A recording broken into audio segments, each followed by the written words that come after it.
Okay, so this one has to do with getting hip and knee extension when we have things like a thruster, power clean, snatch, sumo deadlift, high pull, anything where we're trying to take the principles of core to extremity movement. When we're pulling from the floor, so think deadlift, power clean, snatch, something like that, what I like to look for to make sure that our athletes are getting full knee and hip extension in order to get full power is I watch the seam on the top of their shirt or the top of their shoulder. And I want to see that this seam lines up with the seam on the side of their pants. So if Pat comes into a front rack position, let's say, and he were to have his shoulder here in relation with his hip, I would say that he has an open hip. But if he were to bring his shoulder in front of his hip, he has a closed hip. He hasn't fully opened that yet. So I want to see that he gets that seam of his shirt back on top of the seam of his pants. I'm going to have Pat do a sumo deadlift high pull, a good one from the side. And I want you guys, coaches, to watch the seam of his shirt get back on top of the seam of his pants. Here's a good one. Watching the shoulder. Awesome, Pat. Now here's a bad one. His shoulder will stay in front of his hip. Watch the shoulder. You guys see how the shoulder stayed in front slightly? Go ahead and rest, Pat. So when we're pulling from the ground, if I watch the shoulder and it gets back on top of the hip, it's usually a good sign they got good hip and knee extension. Let's see a good one, Pat. Watch the shoulder. Awesome.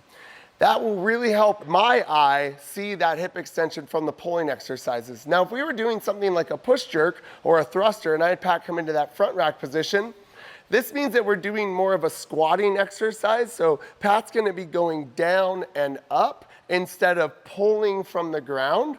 And what I like to watch here is instead of the shoulder, I watch the knee. And I wanna make sure that the knee fully straightens on the way up. Show us a good one, Pat. Push jerk, please. Ready and go. And stand.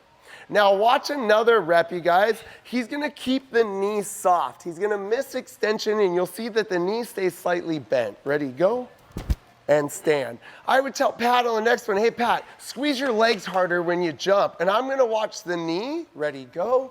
Heck yeah, Pat, that's what we're looking for. Now show me a bad one, Pat, where you got a soft knee. That knee doesn't lock out with the power like it does on this one. Watch when he squeezes his legs. That knee really punches through the middle. Go ahead and rest. So coaches, I like to watch the seam of the shirt as it's coming up and making sure it gets back on top of the seam of the pants for pulling exercises. And when we're pressing or doing squatting exercises, I like to watch the knee to make sure that that locks out and leads to hip extension to overhead. Thank you for watching, and if you found that helpful and you want more of this kind of content, we have literally hundreds of videos just like this, from practical tips and tricks to theory to everything in between, all in the knowledge. And if you want to learn from me directly and our cohort of level 4 staff members, then we also have the Knowledge Pro, which we do weekly calls and live interaction and homework and everything else in between. If you want any more information or would like to have a free trial of the knowledge, please click the link in the description below and get after it.